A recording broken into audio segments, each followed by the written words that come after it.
But are y'all ready? Ready? Yeah. Y'all ready? Everybody's in the room that's coming? The subcommittee will come to order, and the chair recognizes I recognize myself for 5 minutes for an opening statement. Thanks to our witness, Dr. Liz Fowler, for being here with us today as we check in on the Centers for Medicare and Medicaid Innovation's progress in lowering costs and improving quality of care paid for by Medicare and Medicaid. Our healthcare system has undergone significant changes over the last decade, and Americans continue to cite healthcare costs as a top concern. More Americans are stuck paying more for healthcare now than they ever did in the past. Taxpayers are also on the hook for our healthcare expenditures. In 2022, healthcare spending grew by 4% year over year, reaching $4.5 trillion, about 17% of the U.S. gross domestic product. During the same time, spending on hospital care reached 30% of total healthcare spending, and physician and clinical services reached 20% of all healthcare spending. Physicians are now being forced to spend more man hours on back office administrative tasks and efforts by taxpayers to keep costs low. Policymakers and stakeholders from across the healthcare system have hoped that by embracing value-based care, high costs and physician burnout will be addressed and patients will receive a higher quality of care. The Center for Medicare and Medicaid Innovation was supposed to be a key driver for this movement towards value-based care. However, Medicare and Medicaid's transition to value care has clearly stagnated. CMMI was established as part of the Affordable Care Act with the dual goal of driving better patient outcomes and slowing the growth rate of Medicare and Medicaid programs, cost of those programs. The Congressional Budget Office originally projected that CMMI would not just offset the cost of running pilot programs, but drive significant long-term savings across our healthcare system that unfortunately has not come close to materializing. A September 2023 CBO report found that CMMI's activities increased spending by almost $5.5 billion. Under the Biden administration, the center has undertaken an internal reevaluation. Well, I hope this strategic refresh would generate renewed commitment to better fulfilling CMMI's mission of reducing costs and improving quality in its second decade. However, I must admit that I'm concerned the center has instead further shifted focus from its congressionally anointed purpose. I'd be remiss if I didn't mention a few specific actions CMMI has taken recently that would significantly harm the transition to value-based care. The first is the so-called accelerating clinical evidence model, in which CMMI has proposed to slash payments to Part B providers who are prescribing therapies fully approved by the FDA through the accelerated approval pathway. This not only undermines the FDA gold standard, but penalizes those attempting to drive transformative change for patients that otherwise lack treatment options. I am furthermore concerned that CMMI's cell and gene therapy access model, which may inhibit the state's ability to use value-based agreements to pay for curative cell and gene therapies approved by the FDA. We have 50 incubators across the country in the form of state Medicaid programs and waiver authorities that give states the ability to shape policies that make the most sense for their budgetary needs and the needs of their beneficiaries. By CMS directly negotiating drug rates for these therapies, it weakens the ability for states to negotiate directly with manufacturers or to form state compacts that give states greater bargaining power in these situations. I would instead urge CMMI and CMMS to work with Congress to pass my MVP Act, which I've worked together with a ranking member, which would codify CMS's multiple best price rule and truly allow states to use value-based agreements to get life-changing treatments to patients as quickly and affordably as possible, which should be the goal of all of us. In closing, I hope today's discussion helps us chart a path forward for CMMI that can ensure the center is better delivering on its mission to facilitate innovation payment models that deliver for patients and taxpayers and re-energize the transition to value-based care. I thank you for being here today, and I will yield back, and the chair will now recognize the ranking member SU, for 5 minutes for her opening statement. Thank you, Mr. Chairman, and good morning, colleagues. We begin today with good news. The Supreme Court has unanimously upheld women's access to the mifepristone abortion pill and kept intact the FDA's authority to approve and regulate drugs based on science. This is a victory for women and families across our nation.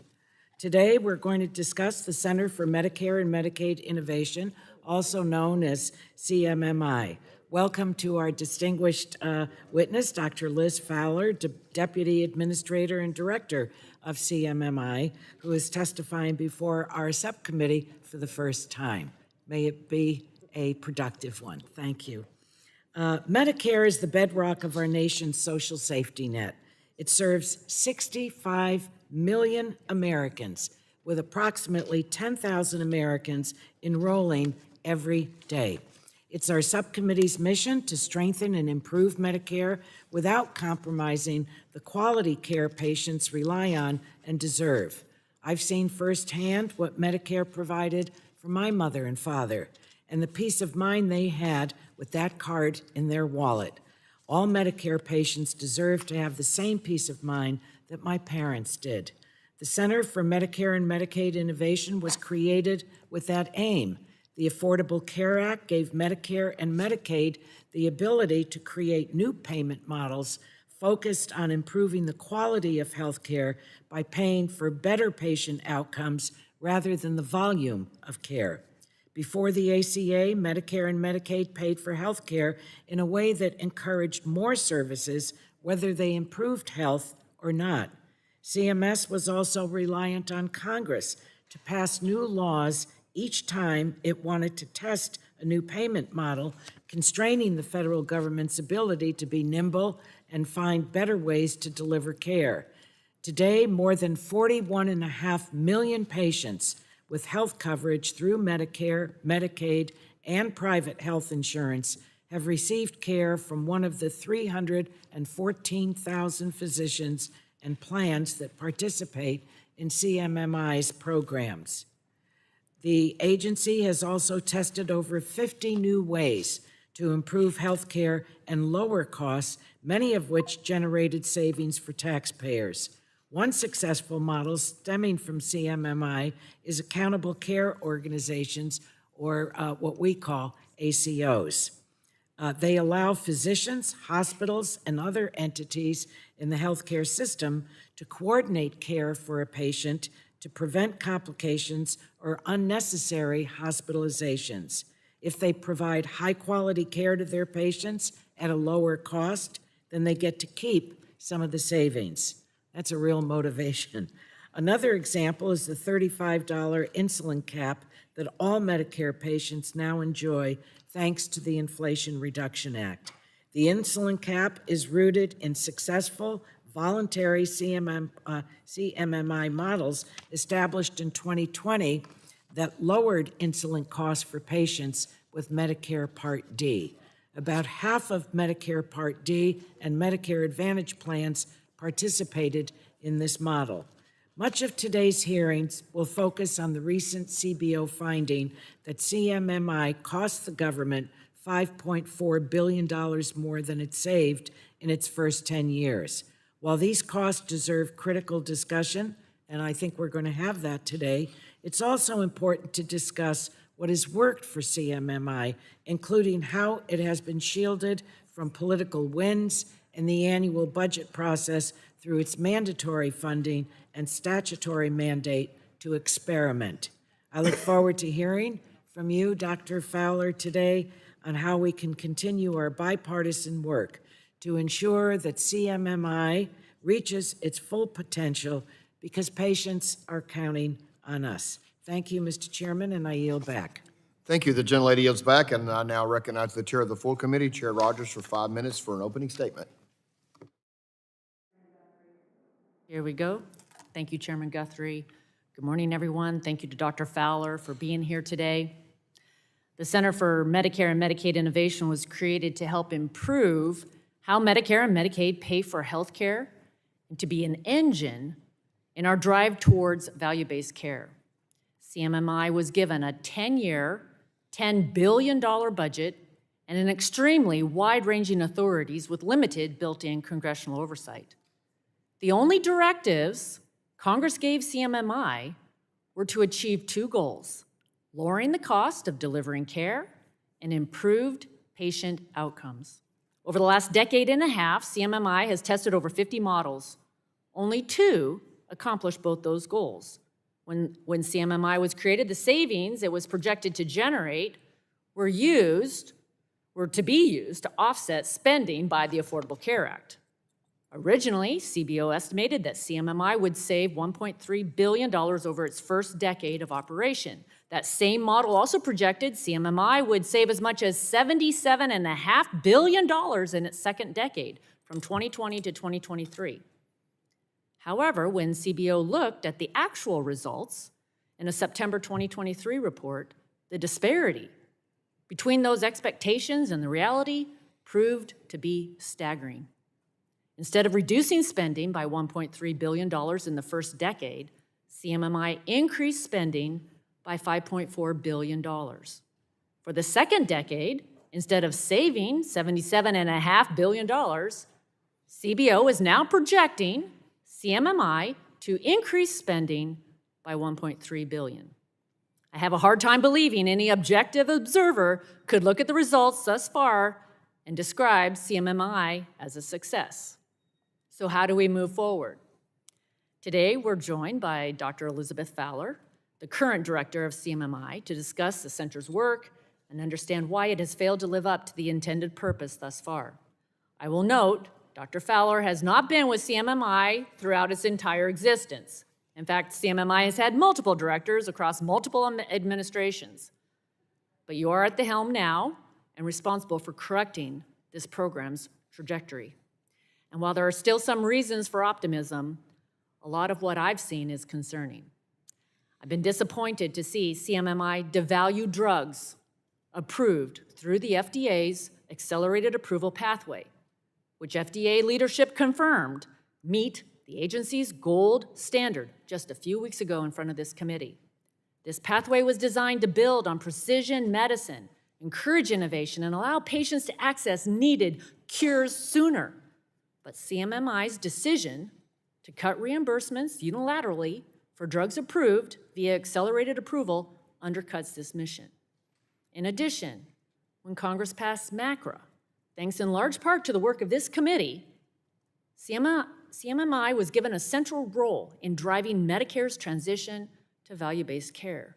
While CMMI has developed and tested some new models, largely for primary care physicians, too many clinicians have been left without a pathway to participate in APMs.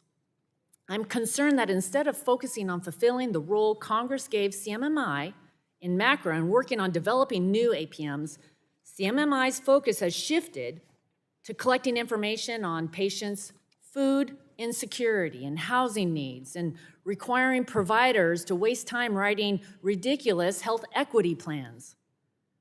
While I have concerns on the overall direction and lack of results with CMMI, there have been a few positive outcomes that deserve to be recognized. Looking at CMMI's most recent work, I'm glad that you're continuing to build on accountable care organization model. While joining an ACO should not be the only pathway for providers to be able to participate in value-based care, these models are among the few that have actually managed to reduce overall spending and should not be abandoned. I was also encouraged to see CMMI work on trying to improve the care for Alzheimer's and dementia patients. Sadly, most people know someone who has suffered from this terrible disease, and I hope that this model is successful in improving community-based care for those patients. Lowering the cost of health care in this country has been the primary mission of this committee, this Congress, and we're on an unsustainable path and must continue to find ways to reverse the current trend. It makes it all the more important that CMMI carries out its intended mission and advocates pursuing an alternative agenda and avoids pursuing an alternative agenda. I'm grateful you're here today, Dr. Fowler, to share your expertise and eager to learn what lessons CMMI has learned and how we can get back on track with the mission and the directive that has come from Congress to CMMI. Thank you, and I yield back. Thank you. The chair yields back, and the chair recognizes the ranking member of the full committee, Ranking Member Pallone, for 5 minutes for opening statement. Thank you, Mr. Chairman. I'm pleased to welcome Dr. Elizabeth Fowler to discuss the important work that the Center for Medicare and Medicaid Innovation is undertaking to lower healthcare costs and improve quality of care. There are so many things you're doing, it's hard for me to even mention them all, but While more Americans have health care today than ever before, thanks in large part to the Affordable Care Act and the Inflation Reduction Act, we must continue to work to address high health care costs and the financial burden medical bills pose for American families. And our healthcare system is complex and challenging, and there are many drivers of healthcare costs. So the ACA established a CMMI to test innovative models that could improve quality of care and reduce costs for beneficiaries enrolled in Medicare, Medicaid, and CHIP. And the ACA gives CMMI broad authority to develop models through demonstrations with the goal of improving patient care or lowering costs while improving the quality of care. Now, over the past decades, CMMI has developed more than 50 models, and millions of Americans have benefited from the Innovation Center's activities. In the last 2 years alone, more than 41 million beneficiaries were impacted or benefited from the Innovation Center multi-payer models, and more than 314,000 healthcare providers participated in the payment and service delivery models. So I'm pleased that CMMI has developed and tested a broad range of models that reward healthcare providers for delivering high-quality care while reducing costs or improving patient outcomes. For instance, the accountable care organization models have resulted in significant savings and incentivized efficiency while encouraging providers to deliver high-quality care. The ACO investment model offered advanced payments to ACOs, and the results of the model demonstrated significant savings. Similarly, the ACO REACH model encourages providers to work together in ACOs to improve quality of care for Medicare beneficiaries through better care coordination, including those beneficiaries who are underserved. And the ACO models have also continued to inform policies under the Medicare Shared Savings Program, which currently services more than 11 million beneficiaries across 483 Medicare ACOs and ensures that value-based health care is delivered to beneficiaries. To date, the MSPP has generated $1.6 billion in savings while producing high-quality performance results. I'm also pleased that CMMI has announced additional models that include opportunities for expanding access to primary care.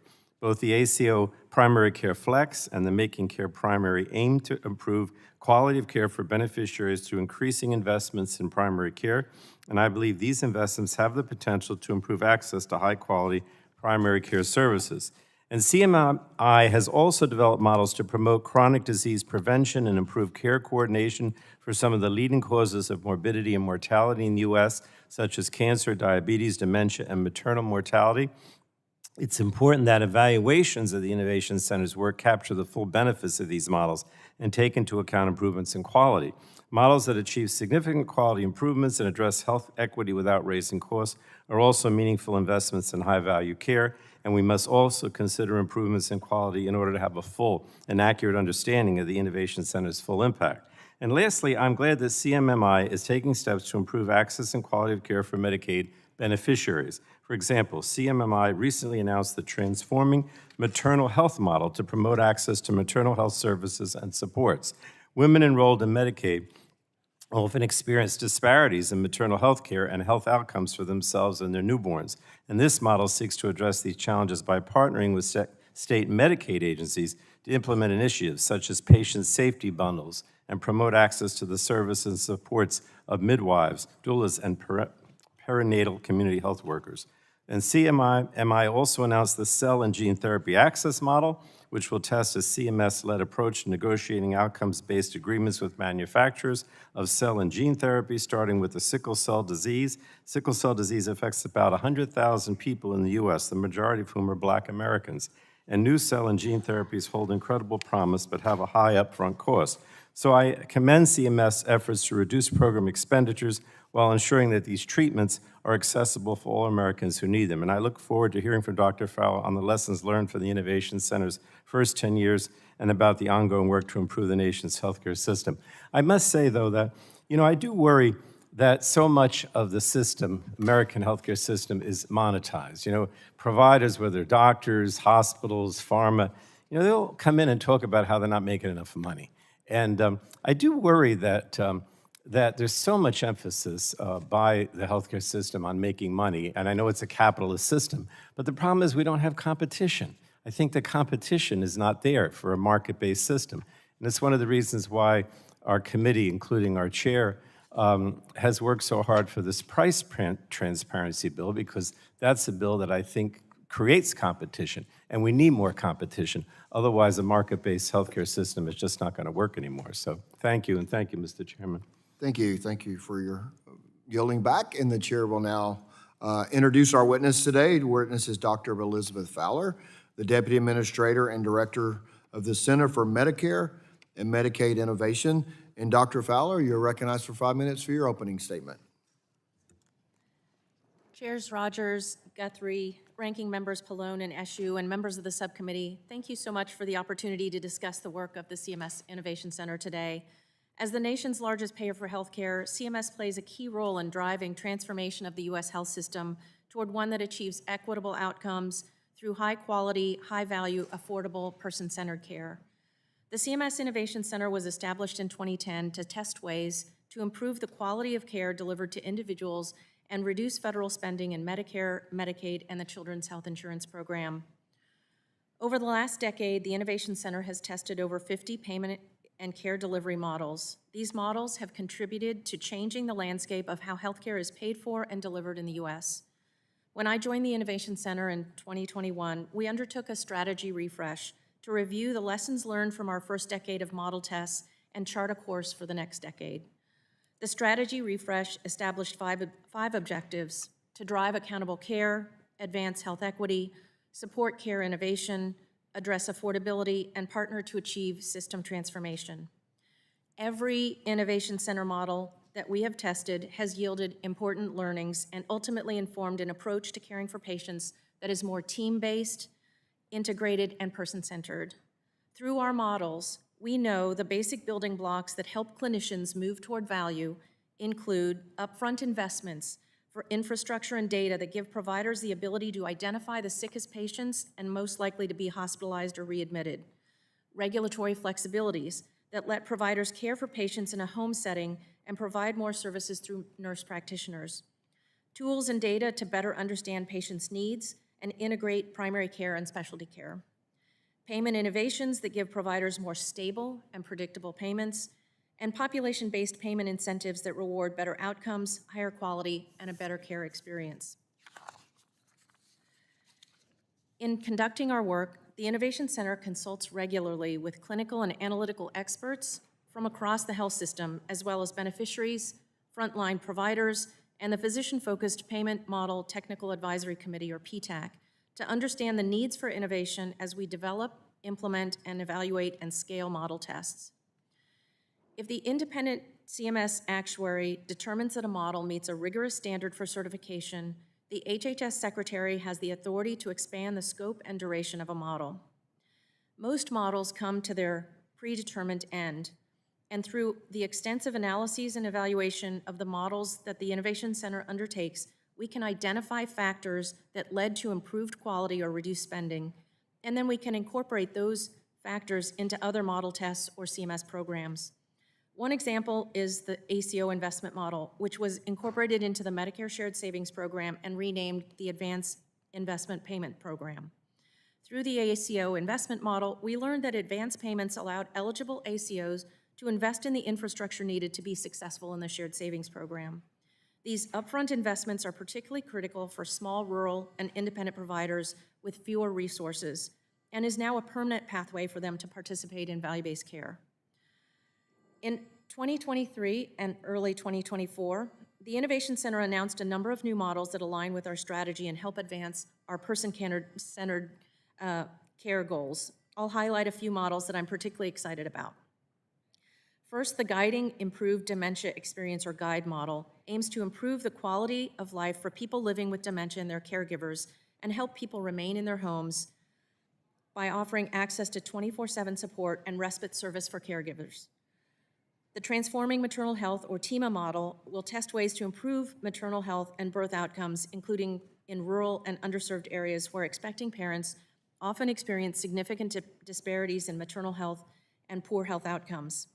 And the Innovation in Behavioral Health, or IBH model, is focused on improving the quality of care and behavioral and physical health outcomes for Medicare and Medicaid populations with behavioral health conditions and substance use disorders. Moving forward, the Innovation Center will continue to pursue our strategic direction as we work with stakeholders across the system to develop value-based care models that drive better care, improved outcomes, and lower costs. Thank you so much for the opportunity to be here today, and I look forward to answering your questions. Thank you. Thank you for your opening statement. We will now move to begin questioning, and I will recognize myself for 5 minutes for questions. So thank you for being here. Really appreciate you being here today. And one of the things, since I've been on this committee, the most exciting about is innovative medicines coming out. So cell and gene therapy, and particularly one area, drugs to treat sickle cell. I've had friends that have had sickle cell, and I know how devastating that disease is and how it affects families. And the proposal that you have is that CMS will work directly with manufacturers to negotiate rates for these therapies on behalf of states and help track outcomes. And, one of my concerns is that it's, instead of having the states work together, it's all going to come out of CMS. And so my question is, how many letters of intent has CMMI received thus far? And did CMS contemplate permitting multi-state compacts versus this model, which filters everything through CMS without much direct involvement from individual states? Thank you for the question. This is a model we're really excited about. We've received letters of interest from a majority of states that represent about 80% of patients with sickle cell disease. Of course, the letters of intent are non-binding, and we understand states still reserve the right to see if they can negotiate directly with those manufacturers. It's a voluntary model on behalf of the manufacturers as well. So we've just started this process, and we look forward to hopefully having a successful model that really drives better outcomes and better access for patients. Thanks. So I have a bill. We have a bill that a lot of us have been working on. I think will help in this area, the MVP Act, and it's not disease specific. And so the question I ask: how does CMI intend to address the fact that multiple diseases and conditions would benefit from further exemptions to best price and average manufacturer price beyond sickle cell disease? And does CMMI intend to come back each time for a new disease? Thanks for the question. I think we want to avoid biting off more than we can chew. So at this point, we're hoping that we're successful in the model that we've outlined, and if that approach proves successful, I think we're happy to explore other potential opportunities in that area. Thank you. So also during your tenure, CMMI has launched several programs that could be detrimental, I believe, to life science innovation, specifically the accelerated clinical evidence model to pay Part B providers significantly less on accelerated approval drugs. It seems like the administration has a view that accelerated approval is not approval, and it's just an alternative path for approval. We think it's full approval.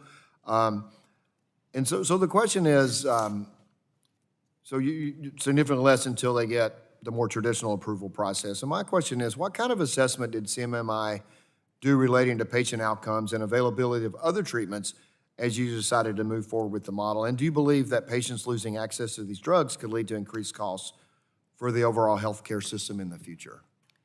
Thanks for your question about the ACE model. So that accelerated approval model, we work very closely with the FDA in discussions with them. They've indicated that new authority potentially may suggest the need for further examination. And so in a blog that we put out last fall, we indicated that we're continuing to talk about the model, but we're going to continue to work with FDA to see. So did the FDA, when you discussed with them, claim that accelerated approval wasn't equivalent to a traditional approval process? Were they saying this is a lesser approval process, therefore we should pay less for it? That wasn't something that they said directly. I think when we had discussions with them, we talked specifically about the need for a model, and I think they would like to see whether the authority that was given to them is sufficient. And so we're continuing to have discussions, but right now we're in discussion periods. So they didn't think that the authority they have now for accelerated approval is sufficient to give approval for use? In terms of the authority to require and elicit the confirmatory trials that they had agreed to with manufacturers. So we weren't talking about the approval and the pathway itself, just the need for potential authority to make sure that those confirmatory trials are conducted. So we're trying to get these to the marketplace quicker for people with patients months matter in some of these cases. And so do you think it'll cost the system more? Like if you're racing against Duchenne's muscular dystrophy or something like that, it will cost the system more if we don't have alternative approval pathways like this? So as someone who spent part of my career working for the innovative industry for one of the pharmaceutical companies, believe very much in that pathway, and I think we wouldn't want to disrupt it. I think the goal of the model was to see if we could drive those confirmatory trials in the period that the manufacturers had agreed to. And again, we've put that, I wouldn't say on hold, but I think we're having further discussions with the FDA on the need for the model. Thanks, appreciate that, and I will yield back and recognize the ranking member of the subcommittee for her 5 minutes for questions. Thank you, Mr. Chairman. Dr. Fowler, in 2021, CMMI completed a wholesale review of its activities and its efforts to lower costs and improve care for patients. But last year, and this is very much a part of this hearing, the CBO found that CMMI cost the government $5.4 billion more than it saved in its first 10 years, and may be on track to cost the government $1.3 billion more than it saves over the decade. Why is CMMI not generating savings? And share with us what metrics CMMI uses to determine whether a model is successful and not just limited to savings. And if you can share an example with us, I think that would be helpful. And what's CMMI's value outside of lowering costs for patients? So we've got 3 big questions in there.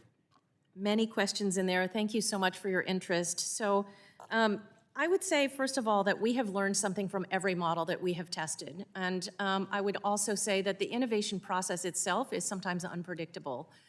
One factor that has affected our ability to generate savings is the fact that most of our models are voluntary. And this was an area that the Congressional Budget Office also pointed out. And when you have a voluntary model where providers can come in if they think the terms look favorable, if they can exit, if they think the terms may turn against them or they weren't performing as well as they thought, they can drop out of the model. And so that has led to risk selection, which has undermined our ability. So have there been more models that have been accepted than, providers pulling out? So we think that our models have all been successful in one sense or the other, that we're learning something regardless of the ultimate assessment. So we've also been spending a lot of time thinking about the impact on quality, and we've laid out a whole quality pathway. The statute gives us authority to examine both the quality of care provided and the impact on savings, and we are really leaning into the quality improvement angle, particularly when it comes to patient-reported outcomes and the patient care experience. And we're trying to learn more from this approach to thinking more broadly about quality. One of the successful models has been the ACO, the Accountable Care Organizations. It lets physicians, and I mentioned this in my opening statement, physicians and hospitals to work together to coordinate care for a patient to prevent complications or unnecessary hospitalizations. But there's a significant mistrust among constituents in my district about how ACOs may impact their Medicare or lead to cutting corners in the name of savings. How is CMMI making sure that seniors can continue to trust and rely on Medicare? And how are you communicating what being part of an ACO means for patients or how it impacts their care? Do patients know when they're in an ACO? And if they are, can they opt out? Thanks for that question. I think it's a really important one. So in all of our models, we do let beneficiaries know if they're part of a model. There's a process if they decide they don't want to be part of that model that they can exempt their data from. And how is that communicated? Do you Usually write through to a letter. them? Does the doctor tell them? How do they know? Both, so they may receive a letter, and then there's usually a notice provided by their physician at the doctor's office. I think we also need to do a better job of explaining the value of value-based care, and so we've really started trying to do that with a new approach, highlighting some of the success stories and the impact on patients. We've put a lot of that information on our website. Okay, I think, I don't know if anybody wants my 40 seconds, and if not, I'll yield back. Gentlelady yields back. Recognize now Dr. Burgess for his 5 minutes. Thank you. Just add that 40 seconds onto my time. That'll be fine. 5 minutes and 40 seconds. Dr. Fowler, thank you for being here today. Thank you for talking with me offline several times. I wasn't going to bring it up, but you did. PTAC, the Physicians Technical Advisory Commission, federal law signed in 2015 by President Obama. It has been, in my opinion, vastly underutilized. I actually see from looking at their website, there is a current meeting going on right now. So that's good.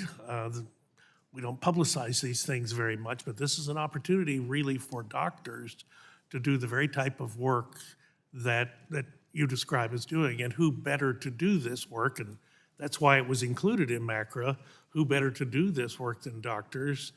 But it really has been something significantly short of successful. So I'm currently working on legislation to ensure that PTAC is fulfilling the role that it was given by Congress. And I would just simply ask if you'd be willing to work with me as we develop that. We would be happy to work with you on that and provide technical assistance. The difficulty always is when I look at what you do in developing these models, and it seems completely devoid from any part of the practice of medicine. And I'm not sure if patients feel the same way when they look at this, but just from a doc's perspective, this isn't the way the world works. So it's not surprising to me then that the number of successes that you can mark on the wall is small. Look, the Affordable Care Act, and I don't know, the people that wrote the Affordable Care Act, and going back into the mists of time, do you think they would be surprised at how little the Affordable Care Act has actually saved patients? Well, Without subsidies, the Affordable Care Act really hasn't been anything but affordable. So I think if you look at the number of people who've received coverage and who are newly covered under. I got to stop you there because coverage is not care. And I think any of us who spent any time in the delivery of care understand that. But here's the difficulty. The advanced premium tax credit has had to be increased several times over what it was back in 2009 when the law passed. Unfortunately, because the budget is so vast now on the advanced premium tax credit, that increase expires in just a couple of years, and someone is going to have to deal with that down the road. But for those of us who are old enough to remember the arguments in favor of the Affordable Care Act, and there were arguments in favor of the Affordable Care Act, but one of the arguments was you're going to get all of these people covered, and it is not going to increase the deficit. In fact, there will be $142 billion returned to the Treasury. It actually, money will come back to the Treasury. Do you remember those arguments from back in 2009? So I will just say that my colleague who is in charge of the ACA marketplace coverage, I'm sure I'd be happy to take back some of these comments and questions. Our job at the Innovation Center is really to focus on care delivery models, and I think we're really excited about the potential for improving care and the care experience. But here's part of the problem. That $142 billion that was supposed to be returned to the Treasury, a good portion of that was coming from CMMI. In fact, when the administration changed in 2017, and I immediately thought, here's our chance to remove CMMI, the Congressional Budget Office said you can't do that because of all these savings that are built in to the law. But then it turns out those savings were ephemeral, and they really weren't savings at all, were they? Well, I would just go back to everything that we're learning from all of the models that we've been testing that have been yielding really important results and innovations. We spend a lot of time talking to providers, including to the providers on the PTAC, and getting their input on ways that we can make the models better and really respond to some of the pressures and some of the challenges that physicians have identified in the practice of medicine. Is it the agency's position that everyone will end up practicing in an ACO? I mean, is that where the push is to get every doctor and every patient into an ACO that is then controlled by the Department of Health and Human Services. We would like to also include in addition to accountable care organizations, we'd also like to see providers, if they want to stay independent, practicing in an advanced primary care approach. And so we have a number of models that are really geared towards those small, independent, and rural practices who may not want to join an ACO. And so the Making Care Primary model was really geared to giving them a path into value-based care that allows them to be independent. So it provides those sort of incentives and investments for infrastructure. So I think we would like to see accountable care where there's a provider, a clinician that's responsible and accountable for total cost of care and quality, but that doesn't have to be through an ACO, although we think that's a good path. But advanced primary care is another pathway. I think I heard the answer to your question. You've got to be in an ACO to make it work. Thank you, Mr. Chairman. I'll yield back. Gentleman yields back. Recognize Mr. Sarbanes, 5 minutes. Thanks very much, Mr. Chairman. Thank you, Dr. Fowler, for being here. Thank you for the important work that CMMI does to advance patient care, to evaluate how our healthcare system can best incentivize, provide, and reward care improvements and innovations. As you well know, my home state of Maryland has been a leader in healthcare innovation. We like to think we've been the leader, but I'll just say a leader in healthcare innovation and delivery for more than 50 years, having had some form of a hospital all-payer system since the 1970s. So we've been at this for a long time and have, I think, developed some very sophisticated approaches with the assistance of CMMI. Right now, our state operates the total cost of care model, as you know, which is the first CMMI model to hold a state fully at risk for the total cost of care for Medicare beneficiaries. This model has not only resulted in efficiencies that save taxpayer money, but also improved care coordination, promoted health equity, and advanced overall health outcomes for Marylanders. Could you briefly comment on what CMMI sees as some of the biggest successes of the total cost of care model? Thanks for that question, and we have enjoyed a very close partnership and working relationship with the state of Maryland, and we've also been very pleased to see some of the results from that model, which we recently shared with the administrator at CMS. We've seen a reduction in Medicare fee-for-service costs of 2.1% over the course of the last model, and a reduction in hospitalizations of 16%. We've also seen an improvement in quality for underserved populations that we're really pleased about in terms of lower readmissions and other quality measures that really indicate that the model is making a difference.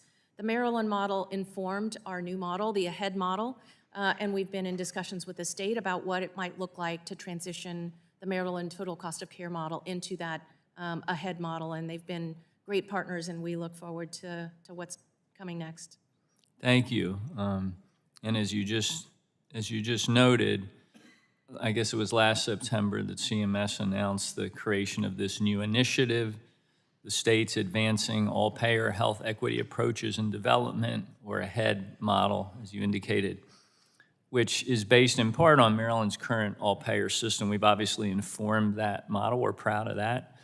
And it's likely to be, assuming all things go well, the next iteration of Maryland's model as well. We've worked, that is, Maryland has worked extensively with CMS and CMMI throughout the application process. I want to thank you all for your important efforts in that regard. I think it's been a very constructive process and discussion. One of the things that's going to be critical as Maryland hopefully makes this transition into the AHEAD model is ensuring the state can maintain and continue to meaningfully build upon its successful innovations. While the AHEAD model shares many of the components and goals of our existing total cost of care model, could you just briefly touch on some of the differences between them as you see it? Sure. I think, well, again, and do appreciate the Maryland model, which has served as really an inspiration for some of the components of the AHEAD model. We're really hoping to bring in more of the primary care side. So instead of being just a hospital model, and I know there was a physician component in the Maryland model, but really hoping to build on that, and also thinking more about those population health goals and really leaning into the improvements that we can make in population health, and also to advance health equity. So I think those are some of the features that we've added to the HEAD model that build on what Maryland has done and some of those successes. And I know the intent is to kind of build in some flexibility under the AHEAD model to ensure that each state that is awarded a spot in this first cohort of 7 or 8, I think it is, ends up with a model that reflects the needs of its population and leverages the existing strengths of its current system.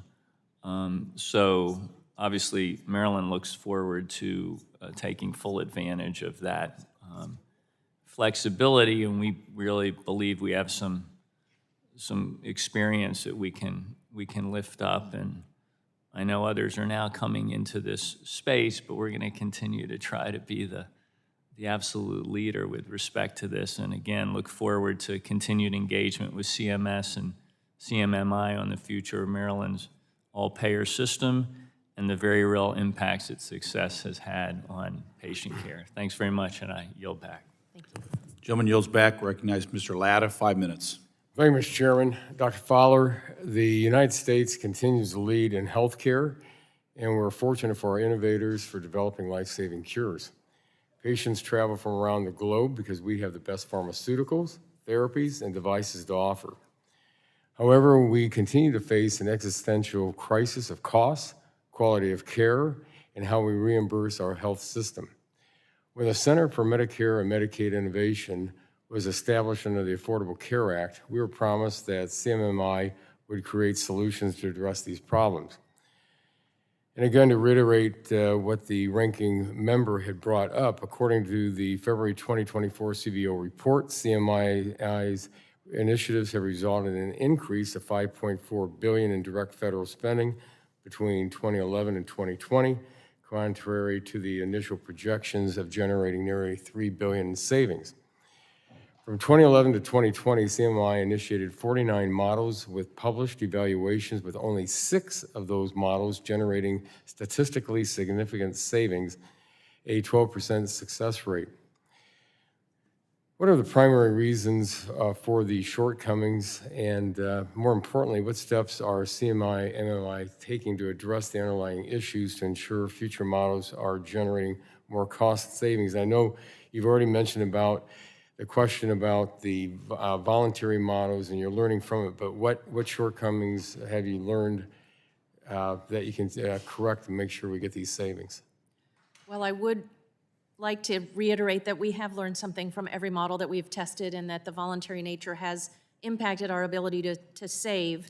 I would also like to say that every model that we develop goes through a rigorous process and review with our actuaries, with the budget team, with our payment experts, and every model that is tested goes into the field, goes into implementation with the expectation of savings. Well, let me ask, because as you said that you're using the what you're learning from these models, but is that helping reduce these costs that we've seen, and these savings that we're supposed to see, or is this something that's been added since then, or is this something that's happened before and we didn't see the significant savings?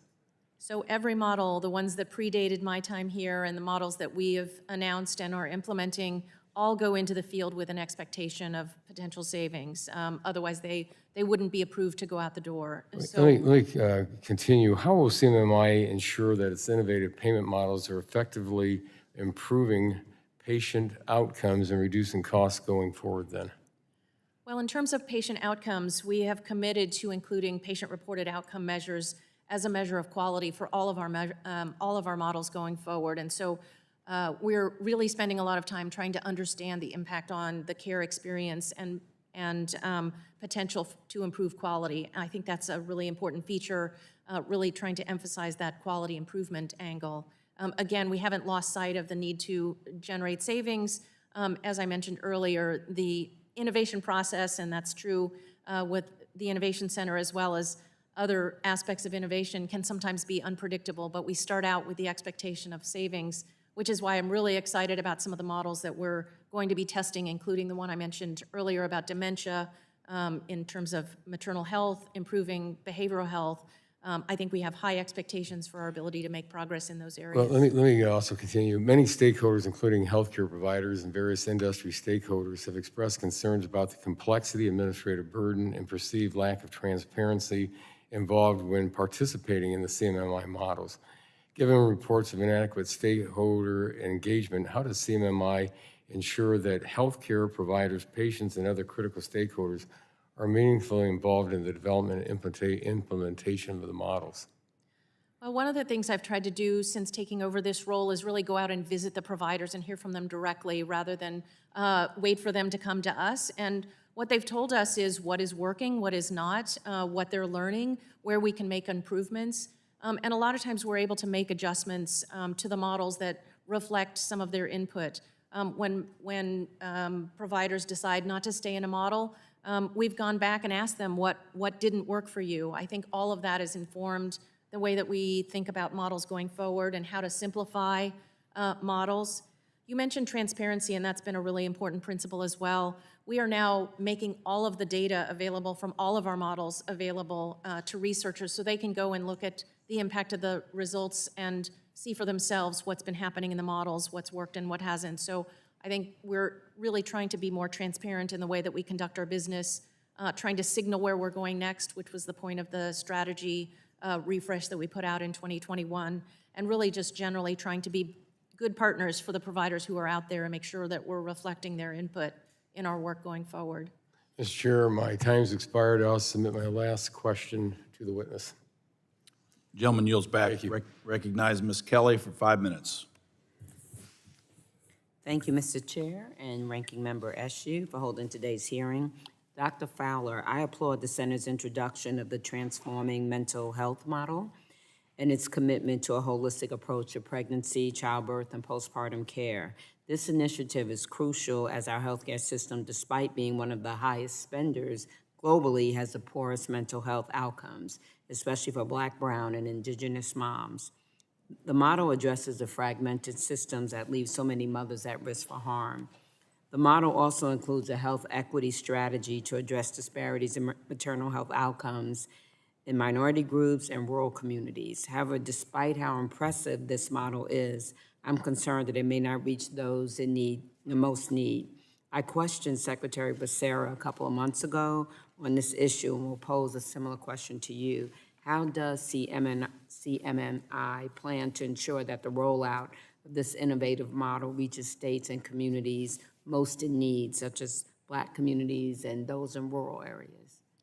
Thanks for that question. And the Transforming Maternal Health Model is one of the ones we're quite excited about. We anticipate releasing the Notice of Funding Opportunity for states in the very near future. And the model envisions 3 years of what we call a pre-implementation period before the actual model starts.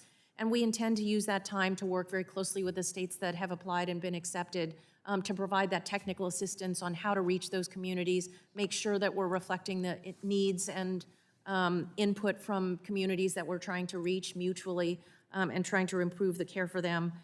So we also intend to use that time to build that sort of workforce infrastructure to make sure that it's reaching providers that will be providing that care, midwives, doulas, and others. And so I think that period will be really important, and the funding will be really important to those states that want to participate, and hopefully we'll be able to reach the populations that we intend to reach, those underserved and rural populations. So are you saying states can expect to submit applications within this year? That's right. We'll put that application period out, and we'll accept up to 13 states in that model. Also, I'm the co-chair of the Bipartisan Congressional Digital Health Caucus, and I'm cautiously optimistic about the promise of artificial intelligence in health to address issues from provider shortages to precision medicine. In 2021, CMMI launched a strategy refresh and now requires model participants to collect and report on certain social determinants of health data. Now that the data are being collected, do you have plans to use the data to power AI algorithms and dissipate bias that can help provide additional care to Medicare beneficiaries? Well, we're in the early stages of collecting that data, and thank you for the question. I think it's a really important one, and addressing those health-related social needs are really an important part of the model. And we're using the screening tool that was developed in the Accountable Health Communities model, which is another example of how we're building on some of the lessons learned from our previous models. How we use that data, I think, and making sure that we have the connection, not just to screen, but to refer patients for the needs that have been identified is the next step, and we're taking that into consideration very carefully as we plot our path forward. Thank you so much for your answers, and I yield back. Generally yields back. We now recognize the chairwoman of the full committee, Ms. Rogers. 5 minutes. In my opening statement, I discussed how far off the projected impact of CMMI has been compared to reality in terms of saving our healthcare systems money. Dr. Fowler, do you agree that reducing cost is fundamental to CMMI's mission? That is a statutory mission outlined in the statute that created the Innovation Center. Thank you. Despite having increased spending over $5 billion across the first decade of existence, in CMMI's 2021 strategic refresh, and recent articles and op-eds, and especially the recent launch of the so-called quality pathway, it seems there's an explicit shift in focus away from trying to reduce spending. Where does reducing spending rank in terms of your priority list? Reducing spending is our statutory mission, and we remain committed to that goal.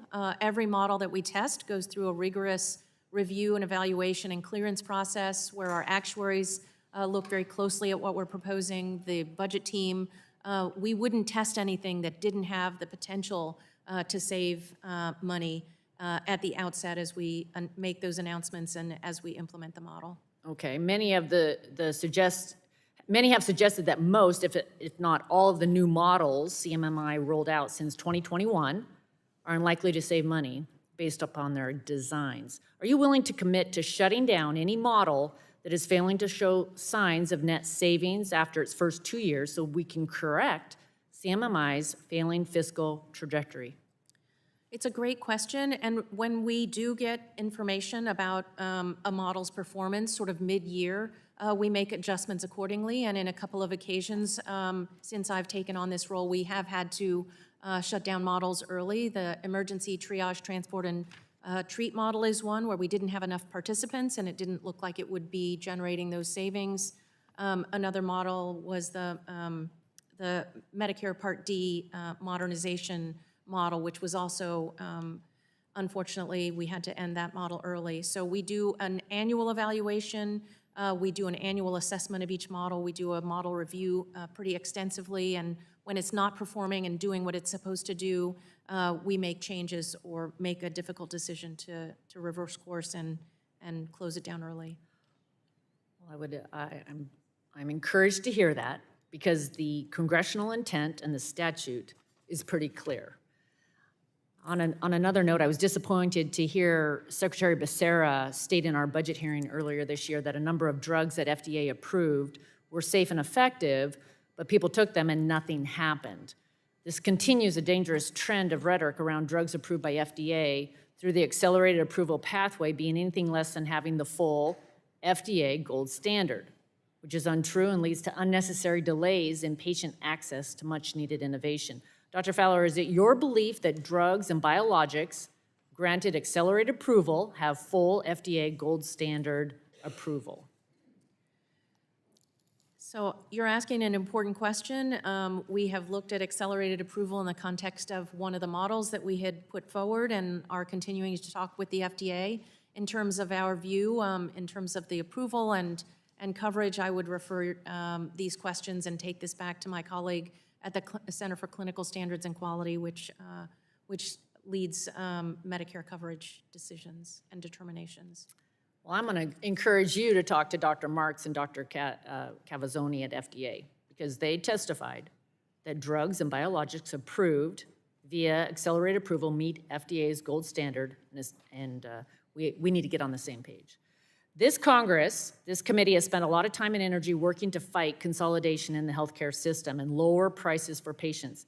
I'm concerned, however, that many of the models CMMI has created in recent years only fuel consolidation across the healthcare marketplace, as models designed primarily around the largest healthcare systems boost those providers while making it difficult for independent providers to participate in value-based care. What is CMMI doing to assess the potential marketplace impacts of your models and ensuring that they're not incentivizing consolidation?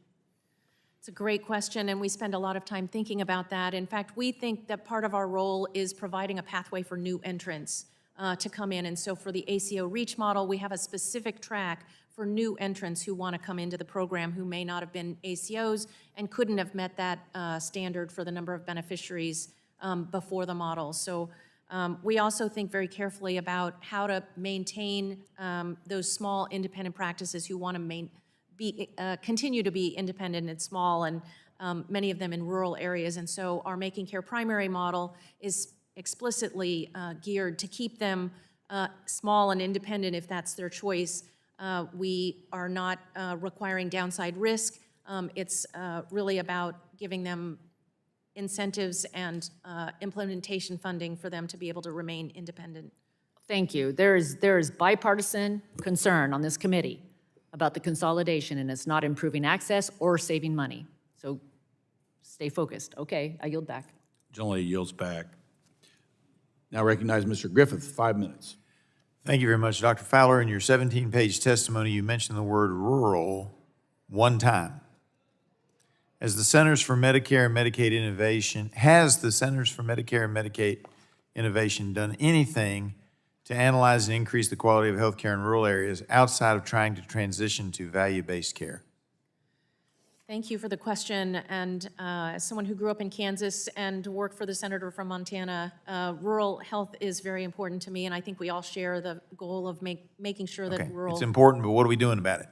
So our models aim to provide opportunities for rural providers who want to come into value-based care. I just mentioned the Making Care Primary model, which includes an explicit track that's geared to allow rural providers to come into the model and receive that sort of upfront investment. Let me just say, I don't think it's working. I would have loved it if you'd looked at other opportunities like physician-owned hospitals or greater use of pharmacists or other allied health providers to provide rural care, maybe even made proposals related to Stark. That would be helpful. I would love it if you could give me any data that you have on the 9th District of Virginia and where you've been successful, because I think there are whole counties that have been left out. That being said, I'm now going to yield to Dr. Burgess the remainder of my time. Thank you, Chairman Griffith. I'll just echo what he said about physician-owned hospitals. I do think that's an area where we need to spend some time. But there has been some discussion on the dais this morning around CMMI falling short of the CBO projected savings. I'm also on the Budget Committee and worked with CBO to understand how the mark was missed so dramatically. From your perspective, what would be a reasonable savings target for CMMI over this next decade of CMMI's existence? I'm not sure I could come up with an estimate. I think it depends on the rollout of the models and who comes in. And as I mentioned earlier, I think the nature of innovation can sometimes be unpredictable. So we go in with the optimistic assumption that we will generate savings and fully expect that the models that we've announced will do that. So it's not a secret. Everybody knows what your funding is going to be. It's mandatory funding. Even if we don't pass an appropriations bill, you still get your $10 billion for the decade.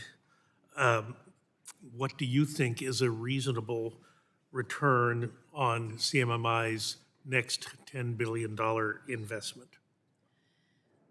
You know, I think this goes back to everything that we're learning from the models and that we go into the field with the expectation of savings. We have a plan to spend the money that's been allocated to CMMI, and we fully expect to see positive results from the models that we're testing. And I don't recall seeing that during the budget hearing. Can you share that spreadsheet with the committee on how your financial outlays are projected for this next decade? We'd be happy to follow up with you. I think that could be most instructive. Let me just ask you, going back to PTAC for just a minute, has CMMI implemented any PTAC model that has been brought to it? So we have incorporated a number of recommendations from PTAC. PTAC recommendations have informed our kidney models, our primary care models, our oncology model. I think there's a number of areas where those recommendations have played an important role in the development of our models. Has there been enough experience with that to develop an opinion as to whether or not models that are worked on at the PTAC level are more or less likely to deliver the savings that you're searching for? So I think, as I said, every model we test goes into the field with the expectation of delivering savings, and the PTAC has been very important in informing our work. You know, those recommendations have been important points of reference and really helped us build some of the models that we're testing, in particular pointing to the kidney care model and that. So you've been there for 3 years at CMMI. How many times have you met with PTAC? I meet with them every time that they have a meeting. I speak as part of their meeting. I just spoke with them Monday, offering some introductory remarks. CMMI had a panel of experts that talked about some of our models in the seriously ill and chronically ill work that we've done, as that was the topic of their meeting. We enjoy a very positive relationship, and I think it's been mutually beneficial. I think we've benefited from a lot of the work that they're doing in these theme-based meetings that they're having, and I hope to think that what we're providing to them is some of the experience from our models that has informed some of their future meetings. It's not just a good idea, it's the law. PTAC was signed by President Obama in 2015. I yield back. I yield back. Gentleman yields back. Recognize the ranking member of the full committee, Mr. Pallone, 5 minutes. Thank you, Mr. Chairman. Thank you, Dr. Fowler, for being here. Since its inception, CMMI has played a critical role in beginning to shift the nation's healthcare system toward a system that rewards high-value healthcare. In particular, ACO models have incentivized efficiency and encouraged providers to take on more risk while delivering high-quality care. And a recent report by the Congressional Budget Office found that ACOs led by independent physician and ACOs with large proportions of primary care providers were associated with greater savings. So I wanted to ask you if you could briefly discuss CMMI's efforts to move health systems towards ones that pay for value, and elaborate on CMMI's work to encourage provider participation in ACOs, particularly for the primary care providers, if you will. Thanks for that question. I really appreciate it. We have set a goal of having 100% of Medicare fee-for-service beneficiaries and the vast majority of Medicaid beneficiaries aligned to an accountable care organization or an advanced primary care provider by 2030. So primary care is the fundamental sort of cornerstone of our strategy. We've outlined a number of models where we think we're providing opportunities for both improving patient care through these organizations and also for providers to join if they so choose to join an ACO. I pointed in my testimony, my opening remarks, the ACO investment model, which provides upfront funding and advanced payments to providers who want to come into the model. We also just announced the ACO PC Flex model that will provide, starting next year, hybrid payments. So looking at providing some more predictable payment for primary care providers participating in ACOs. So I think, we've got a lot more in the hopper, and I think more to come. We spend a lot of time thinking about this and also thinking about how to make sure that the innovations that we're testing have a permanent pathway in the shared savings program. So been working closely with the Center for Medicare on that. And I wanted to discuss a little more about investments in primary care. If you could just discuss the CMMI's work to increase investments in primary care and address barriers to care that the models are intended to address, if you want. Thanks. Again, we see primary care, we really see that as the cornerstone of our strategy. It's not to ignore specialists. I think we are also thinking about how to engage more specialists, but primary care, we've spent a lot of time thinking about how to make sure there are incentives to come into the program and into value-based care, whether that be through an ACO or an advanced primary care practice or a model. Some of that's through upfront investment funding, some of that is through new incentives, and the Making Care Primary model, which I mentioned earlier, does not require downside risk. It only involves performance risk for those small, independent, and rural practices who want to come into value-based care. Well, let me issue, in particular, initiatives that invest in primary care and chronic disease. You know, you heard me say in my opening, I always worry that, you know, the system is monetized and, you know, even though we have a market healthcare system, there's not competition. And I just think a lot of times the problem is that, you know, providers are only looking for, you know, everybody's looking at short term rather than long term. And I think that initiatives that invest in primary care and chronic disease prevention may not generate immediate savings in the short term, but are likely to pay dividends over the long term, you know, improvements in morbidity and mortality as populations age. So can you just discuss the impact of CMMI's models on improvements in health inequality and health outcomes, and why it's important to look at this in a long term rather than just in a short term, if you would? Thanks for that question. I think it's really important, and maybe it goes back to your questioning about primary care. When we look at some of our models, these short-term 5-year models, it's been really hard to generate savings when you're talking about areas of the health system that have been historically underfunded, like primary care, like rural health. And so the Making Care Primary model, which is being tested in New Jersey, is a 10-year model, and really thinking about giving a longer period of time for those providers to come in, get settled, and start generating what we hope will be those savings that we want to see, and I think we all want to see in the models that we're testing. So we are looking at longer-term models in some instances, and again, particularly those areas that are underfunded. We have seen positive outcomes in quality. I think a number of our models have really improved the patient care experience, improved quality, improved outcomes, and we're excited to lean into quality, as I mentioned earlier, through this new quality pathway that we've outlined. All right, thank you so much. Thank you, Mr. Chairman.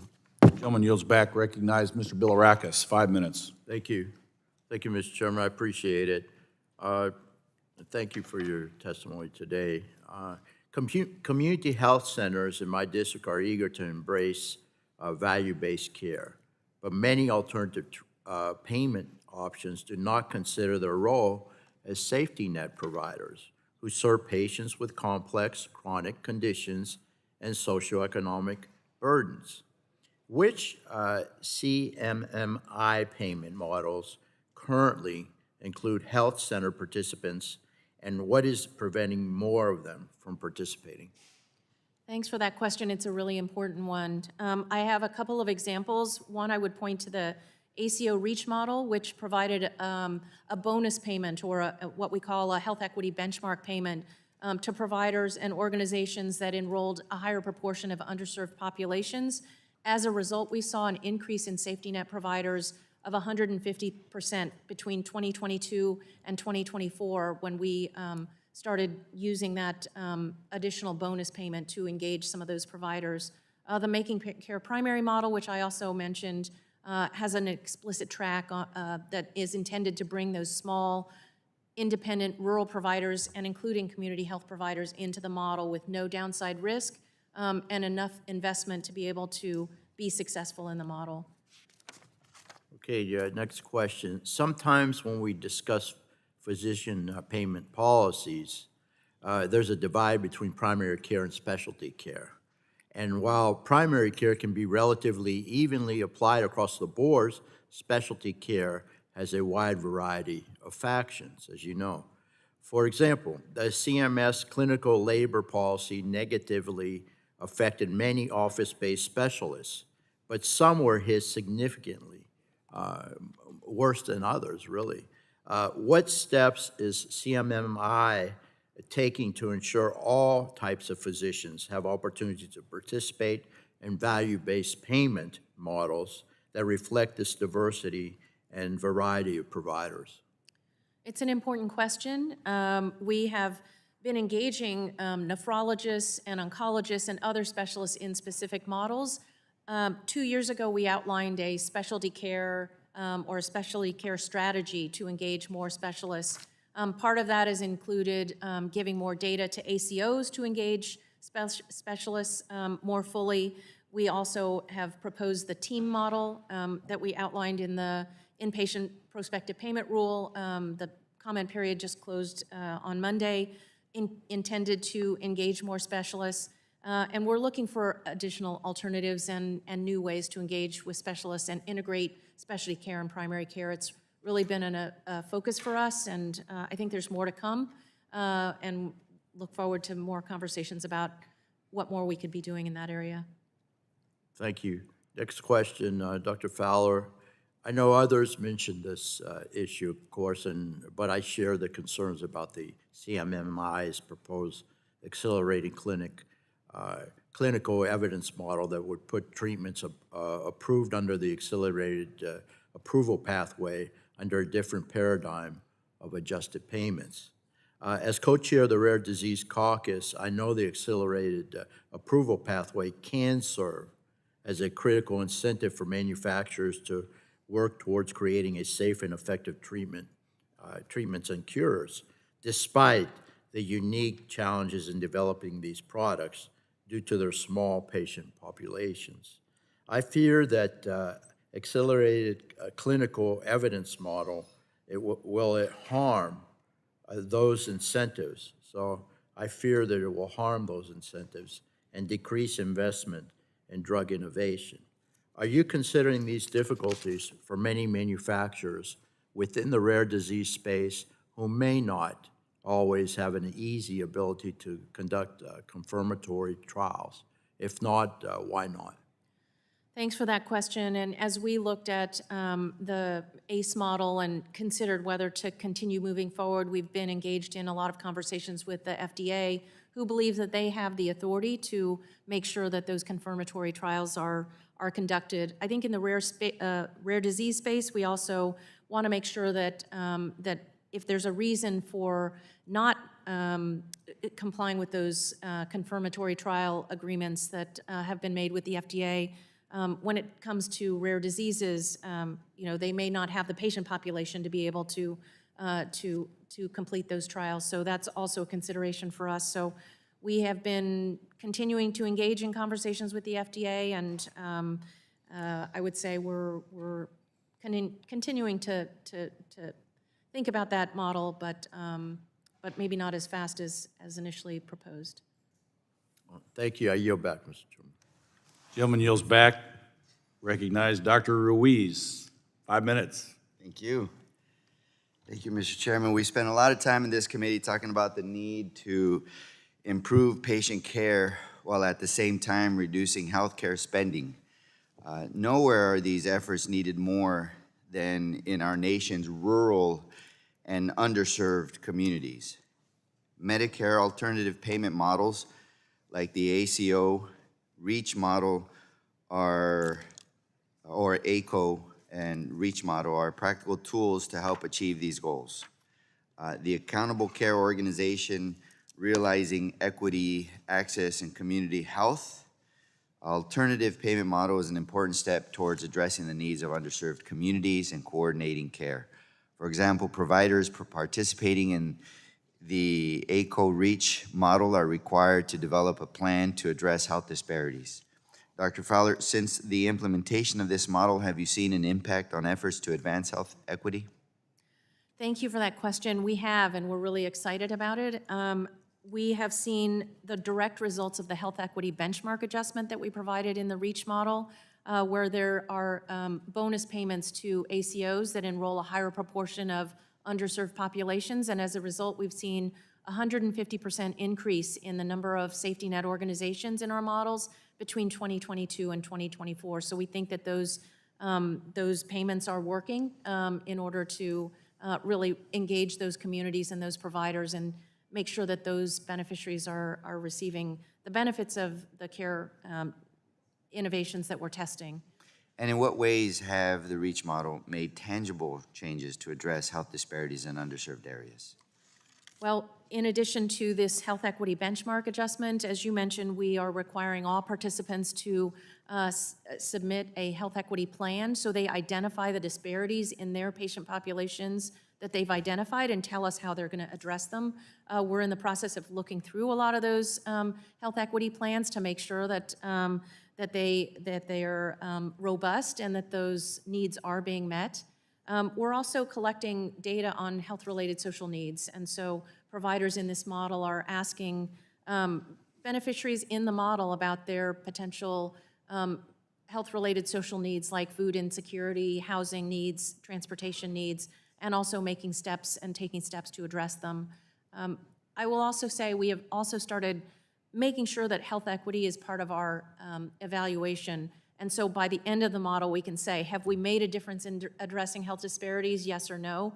And we're hoping by the time we get to the end of the model that we'll be able to affirmatively say that we've made a difference. Thank you. Healthcare spending in Medicare is highly concentrated. In order to address high costs of care in Medicare spending, it makes sense to focus on caring for our sickest, most high-need patients, many of whom come from underserved communities. That is why the high needs component of the ACO REACH model is so important. It is specifically tailored to the specialized needs of the highest need patients and the providers that care for them, and we have seen that the model is working. In 2022, high needs participants achieved cost savings of 12.6% compared to 1.8% for participants in the standard track. Dr. Bouchon, this is like those repeat visitors in the emergency department with chronic illnesses, where if you provide the outpatient resources and home care with nurses, they're healthier, so they don't utilize the resources as much. As CMMI thinks about the future and what comes after the ACO REACH, how will you ensure that providers who care for the most vulnerable, high-need patients continue to have a way to participate in ACOs? That's an important question and one we've given a lot of thought to. And I think we have seen very positive results from the high needs track of the ACO REACH model. And we are currently evaluating what makes sense in terms of the future of those innovations. And is it sustainable to have a specific track for beneficiaries with very high needs, or should they be incorporated into other ACOs? I think those are questions we're grappling with. We also know that those organizations have made recommendations for some adjustments, and we're taking those under consideration. Well, I'd like to work with you on those considerations. Does CMMI have any additional plans to address the challenges faced by providers and patients in rural areas specifically? We are looking very closely, I'd say, in the same way that primary care is a sort of under-invested area of our healthcare system, I would say the same about rural health. That makes it really hard to come up with a model that's generating savings in areas where there's really been a historical underinvestment. So we've had trouble, I think, identifying exactly what to do in rural areas, but we have not given up, and I think we're still exploring potential. Great. Let's follow up after this committee. Thank you. Gentleman yields back. I now recognize myself for 5 minutes. Thanks for being here. I was a provider before. Again, it seems we're talking around the fringes of saving healthcare dollars, again, mostly by squeezing the money out of providers. But I want to follow up on what Ranking Member Pallone said about lack of competition and things that we actually might do, big ticket things like lifting the moratorium on physician-owned hospitals, the effect of state-based certificate of need laws that limit competition, policies that we can address here like reforming 340B, which has led to consolidation, policies that have facilitated massive consolidation and vertical integration in the healthcare system that has increased costs, not decreased them. I'll mention two. One is the dramatic reimbursement cuts based on inflation to physicians. It makes it impossible to stay independent. And number two, the huge disparity in reimbursement for the technical component of what is, like if you do a cardiac echo at a hospital versus a practice, between hospitals and independent medical practices, the medical practices reimbursement's dramatically lower. I mean, I think maybe we should just increase their reimbursement to what it is at the hospital level. You know, there's a lot of things we can do. We're, again, talking around the fringes here. CMMI, I appreciate what you're doing. You're doing hard work. But it's not going to save the kind of money we need to save in the healthcare system if we're going to get a handle on this. I think one of the reasons members are quick to criticize CMMI is because we don't understand a lot about the decisions CMMI has made when it comes to developing and running models. CMMI seems to solicit information from public health and payment provider experts, but mostly ignores that feedback, it seems to me. Do you agree that clinicians are a good source of improvements to clinical practice and policy, and their feedback should be prioritized? Absolutely, and we do try to prioritize impact and input from providers who are directly affected by our models, as well as those who may want to join but don't see a pathway. We spend a lot of time talking to providers and other stakeholders, and I would say that feedback and input is a gift, frankly, in thinking about how we do our work. I want to follow up on Dr. Burgess's line of questioning on PTAC. How many presentations has CMMI given at PTAC public meetings? Since my time in this role, I have spoken at every PTAC meeting as a public speaker. And those are all public, available to the public, good. Yes.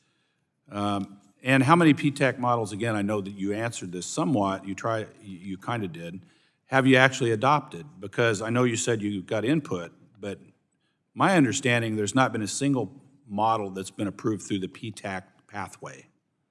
So the answer is 12 or 0 or somewhere in between, or what?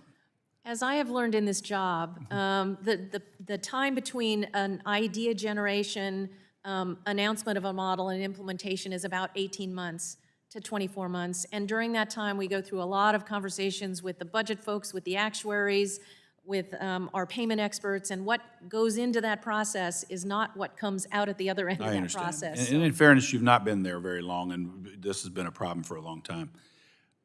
So thanks for that. But the answer is 0.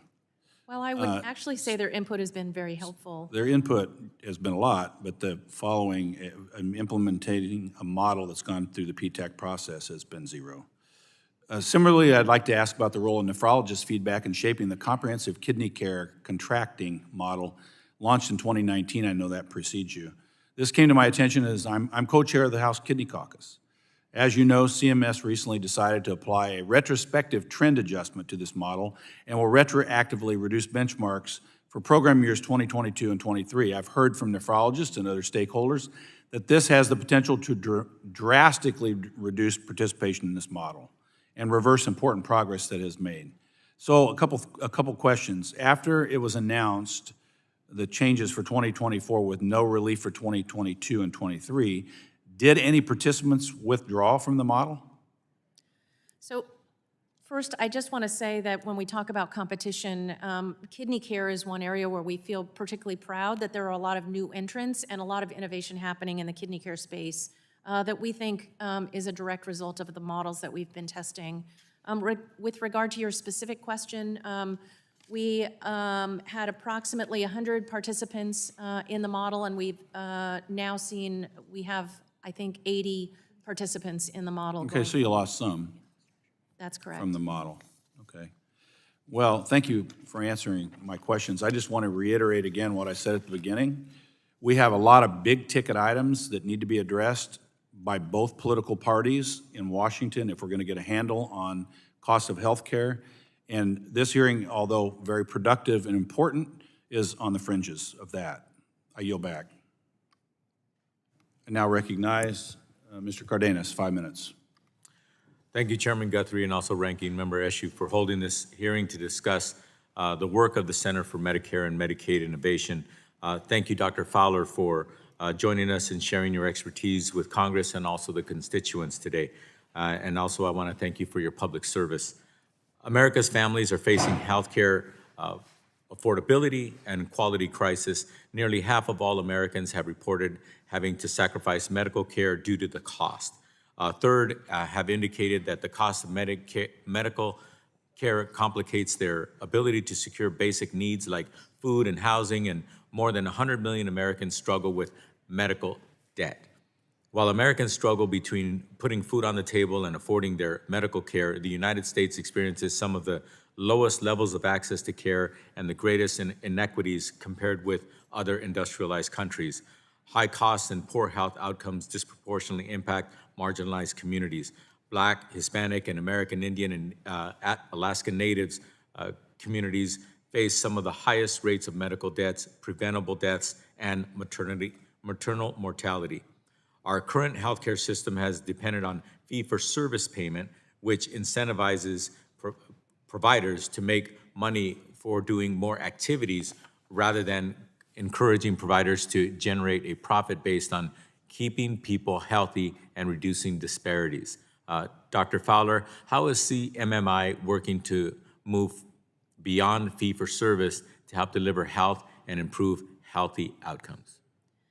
Well, we agree with you that moving towards value-based care is an important goal, and we also think that value-based care is one of the critical components of addressing health equity and some of these health disparities. So we share your interest in making sure that we're reaching all communities with these innovations, and that's why we're devoting a significant amount of time to making sure that we're attracting and enrolling providers from all parts of our community, including rural and underserved areas, into our models, and making sure that those providers are serving a diverse and patient population. So we are collecting data, I think, and making sure that data collection is on all factors, including health-related social needs is one area where we've spent time, and our providers in our models are now asking questions about food insecurity, housing, and transportation needs. In our value-based insurance design model, starting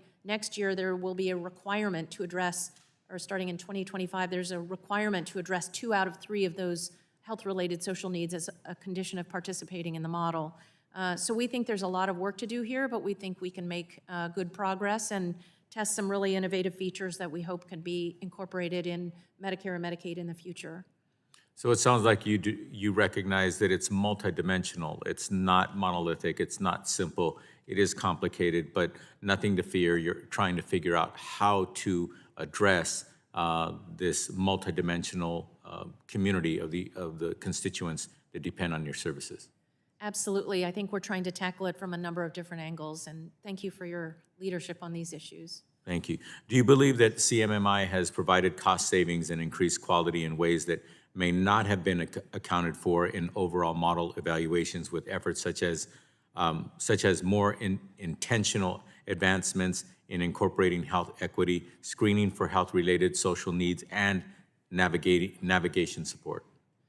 We do think that there's been a greater impact to CMMI models and the things that we've been testing than maybe an evaluation of a single model may suggest. We think there's been a spillover impact on providers who are caring for other patients in addition to Medicare and Medicaid patients, and other providers who may not be part of the model but are adopting some of these best practices. So we think that we've made a difference in improving healthcare in the U.S. and moving towards a more value-based, patient-centered healthcare system. Thank you. In the first 10 years of CMMI, the center launched over 50 models and has reached roughly 30 million patients. CMMI has played a critical role in beginning to shift healthcare payment and delivery away from fee-for-service economics and been a leader and innovator in the value-based care movement. The work must continue to transform the healthcare sector, aligning it with the health and financial security of the American people and generating savings for Medicare, Medicaid, and all consumers. I look forward to continued collaboration to develop models that reduce disparities and pave the way for health equity for all Americans and all the people in our country. With that, Mr. Chairman, I yield back. Gentleman yields back. Chair thanks the gentleman, and the chair recognizes the gentleman from Georgia. Mr. Carter, 5 minutes for questions, please. Thank you, Mr. Chairman. Director Fowler, thank you for being here. Appreciate your attendance. As has been pointed out here, and as you well know, the Affordable Care Act created the Centers for Medicare and Medicaid Innovation and gave it pretty broad authority. In fact, I would submit too broad of authority. But nevertheless, the authority was given to test new payment models, and the intent was with saving money, saving taxpayers money. And CMMI has failed to create a budgetary savings, and instead has cost Americans billions of dollars, and even continues to increase in federal spending day by day. Unfortunately, the ACA also included a clause that attempted to block any administrative or judicial review of CMMI demonstration models and left the administrator as a key, potentially unaccountable arbiter of whether or not the law's requirements are being followed. Dr. Fowler, how do you specifically ensure that the statutory requirements of the for CMMI models are stringently adhered to? Well, thank you for that question. And as someone who spent most of my career in public service, I do see myself and our organization as a careful steward of public dollars. It's very important to us to make sure that funding is accounted for and used for the purposes that Congress intended. And please understand, I'm not accusing you of anything. I'm just saying it appears that this program is not working. And it appears that we don't have any input. Have you ever gone to Congress asking for any input on any of this? Are you familiar with the Doctors Caucus here in Congress? I am familiar with the Doctors Caucus, and we would be happy to engage and have any conversation and take any input. Well, please, we welcome you. That would be fantastic. Thanks. And I would ask you and encourage you also to consider working with the members of this committee, specifically of this subcommittee on health, to establish some kind of permanent mechanism for congressional input and oversight. Thank you. We value input from Congress as well as any other stakeholders that comes with new ideas and input on models and how they're working and how they're transforming care. Well, let me ask you a direct question. Yes or no, do you believe CMMI has been successful at improving patient outcomes and lowering cost? I do believe we've been successful. At lowering cost? In some of our models, we have generated savings. How many of those models? 6 models have generated savings on a net basis that are statistically significant. More models than that have generated savings on a gross basis, but may not, once you account for some of the investments that we're making, for example, in primary care, the net impact has not been savings, but we still think that for every model we've tested, we've learned something important. And that's important. It's important to learn, and we acknowledge that and value that. But at the same time, we got $34.5 trillion in debt in this country, so we're looking to stop the bleeding. And this just appears to be an area. I mean, so far as I understand it, please correct me if I'm wrong, CMMI has launched over 50 models, and 30 of them are operational today, but only 4 of those models ever qualified to be expanded. We think the success of the models exceeds the 4 models that were expanded through certification. We think that some of the learnings and some of the results and the evaluations have generated a lot of important learnings that have really informed our work going forward and hopefully been valuable to providers who have participated in the model. Well, let me ask you this. Given the fact that the CMMI did not use the entirety of its first allocation of $10 billion and the CBO forecast that it will not exhaust its second tranche of funding prior to receiving its next tranche of $10 billion in 2030.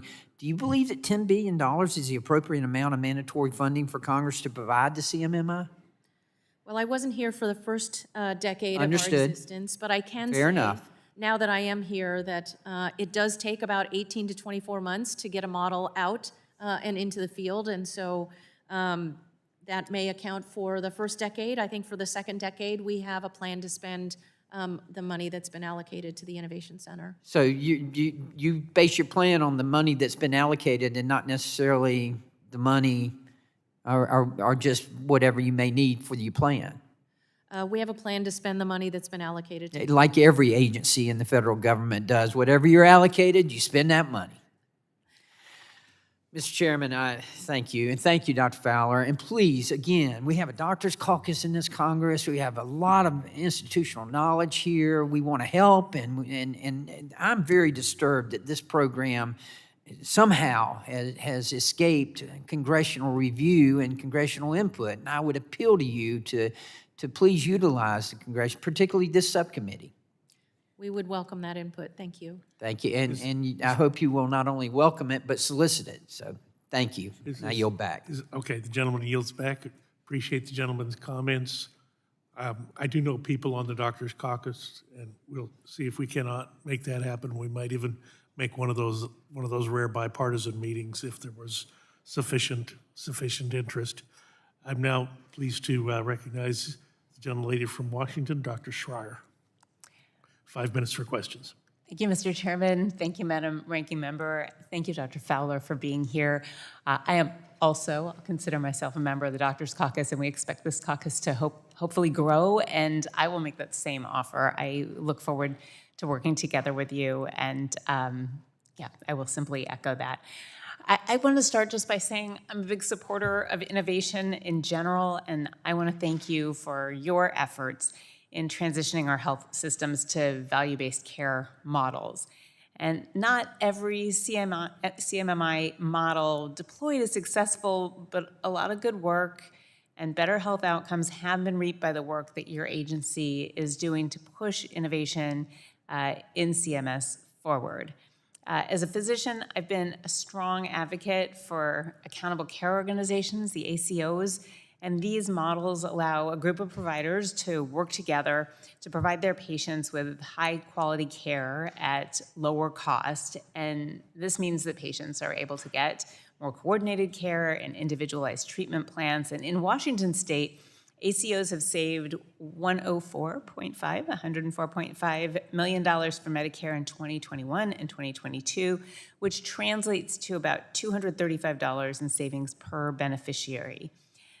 In your testimony, you talk about beneficial elements from models being incorporated permanently into CMS programs. However, I'm concerned about CMMI's current standards for program expansion and whether they might be too rigid and even prohibitive. For example, the Medicare Care Choices Model, MCCM, tested whether offering supportive and palliative care through hospice providers without requiring beneficiaries to forego treatment for their terminal conditions would reduce cost and increase quality of life. And the model showed substantial Medicare savings and quality of care improvements. In other words, it worked, but it wasn't able to expand or be certified due to low participation. So my question is, when these models are successful, and we're feeling optimistic, even if they have limited reach, what are the next steps? How can we, in this case, where we see a small sample size that does well, expand it? And are there any barriers statutorily or otherwise that simply don't allow more of these models to be practiced permanently? Thank you for that question. I think it's a really important one. And the model you mentioned, the Medicare Care Choices model, did reduce net Medicare spending by 13%, decreased inpatient admissions by 26%, reduced outpatient emergency visits by 12%, and increased hospice use by 18%. But unfortunately, the model did not meet the standards under the evaluation for generalizability, and so we were not able to expand it. What we have done is used those innovations and those regulatory flexibilities and built them into future models. So those same flexibilities are part of the ACO REACH model. We've considered them as part of the AHEAD model and other of our innovative models going forward. So even if it doesn't reach that standard for certification, we still think that what we're learning can inform future models. So it's a really important question, and I think it's one of the reasons why it's so hard to just look at a one number and say 6 models were certified and therefore it's not a success, because there's a lot more to be learned from what we're doing. A lot of learning there, and maybe a meeting with the Doctors Caucus could help us understand those standards and make improvements so that we could get more of these authorized, improved. Generally, patients prefer that kind of care. I just want to touch on pediatric value-based care, and I'll cut to the chase. I was just wondering, what is the current state of pediatric value-based care, and are there some specific models that CMMI has implemented, and what were those results? Thanks for that question, and I hope I'm not going out on a limb here, and my team, if they're watching, is not gonna be too upset. But you know, when we look at our future portfolio, we look at gaps in the portfolio, and pediatrics is one of the areas where we haven't done a lot of tests. We have the Integrated Care for Kids model, And we are starting to think about maybe that is a gap that we want to start looking more closely at. And so the team is starting to think about that. There may be some challenges in that area, but I think we're interested in looking down that road if we can. And I'd be happy to talk to the caucus and follow up with what our thinking is and what the possibilities might be. I'd love to work with you on that, particularly regarding mental health, for example. Thank you, and I yield back. Chair, thanks. The gentlelady yields back. The chair now is pleased to recognize Dr. Miller Meeks from Iowa, 5 minutes for questions. Thank you very much, Mr. Chairman, and thank you, Director Fowler, for testifying before the subcommittee today. I'm grateful for the opportunity to have a discussion with you on barriers to increasing the presence of value-based care in our healthcare system in the form of attractive payment models that benefit both patients and their physicians. Our healthcare system, unfortunately, is suspect to waste and poor health outcomes, and growing complexities in our system have invariably led to fragmented, uncoordinated, and costly care. Rather than reimburse care based on quantity, that is, the number of patients seen, test orders, or procedures done, value-based care shifts, or is hoping to shift the focus to rewarding positive health outcomes that are based off quality. I don't doubt your commitment and your passion for this issue. However, one of the many challenges with existing accountable care organizations, ACO models, is that they often fail to produce real savings to the Medicare program. And the value add for physicians to invest in value-based arrangements, and I don't mean invest only financially, I also mean invest their time and their effort, are overburdensome or lacking. Additionally, I hear from specialists that they are often not heard by CMMI when it comes to creating new payment models. And the vast majority of CMMIs or the center's models have not saved money, with several on pace to lose billions of dollars. You have mentioned several times about working with hospitals in regards to specialists in a few of your responses. But I would hope, and I highly encourage you to engage the specialist community directly rather than work through consolidated entities. One of the things this committee has worked on is the consolidation that has occurred, so I would recommend reaching out to them. Do you believe that there are enough alternative payment models or APMs approved by the center for all physician practices to participate, particularly specialty practices? And in other words, is there currently an environment in which all practices are able to move to value-based care models? Well, I think there's probably room for more engagement with specialists, and that's why we outlined a specialty care strategy a couple of years ago to identify ways of engaging specialists more in not just accountable care, but also in value-based care more broadly. So it's one of our goals and something we're focused on for the future. Do you think, and I think you mentioned this peripherally, Physician-Focused Payment Model Technical Advisory Committee, or PTAC, has an important role to play in the creation of APMs? We agree with that, and we've had excellent engagement with PTAC and consider them an important partner for our work that's informed a lot of our direction. So do you think that there are more opportunities to engage with physicians, especially specialists, to engage in the APM model and or their specialty organizations? Because I understand your comments, but the reality I have from physicians with whom I work with and engage is that there's non-engagement with them. I would welcome the opportunity to talk to them if you want to send them our way. Okay. One of the focuses of the center under this administration has been to help reduce the challenges for various populations, including those in rural areas. One of the diseases which disproportionately hits these populations is kidney disease, which I think Dr. Bouchon mentioned. CMS has attempted to address some of these disparity issues through a number of actions, such as the Comprehensive Kidney Care Choices model, which has received bipartisan congressional support and has seen significant uptake and I think also success. However, recent decisions made by CMS to retroactively adjust the benchmark for calendar years 2022 and 2023 has put this successful model at risk financially, as financially providers will not be able to sustain the level of risk they're being asked to bear, despite being able to successfully manage care and lower spending for these patients. While I applaud the center's recognition of the issue and recently announced changes to limit the impact of the retrospective trend adjustment to the benchmark beginning in 2024, still nothing's been done for 2022 or 2023. After you announced the changes in April for 2024 with no relief, did any participants withdraw from the kidney model? Thank you for that question. And if I might just step back a moment to talk about the retrospective trend adjustment that's part of our models and the way that we design models. And it's there to protect both the trust fund and participants if it turns out that the projections that go into our benchmarks change in any one direction or another. There was a lot of uncertainty coming out of the pandemic and the public health emergency and in making some of those projections. We have worked to address, as you mentioned, the RTA going forward from 2024 on through corridors.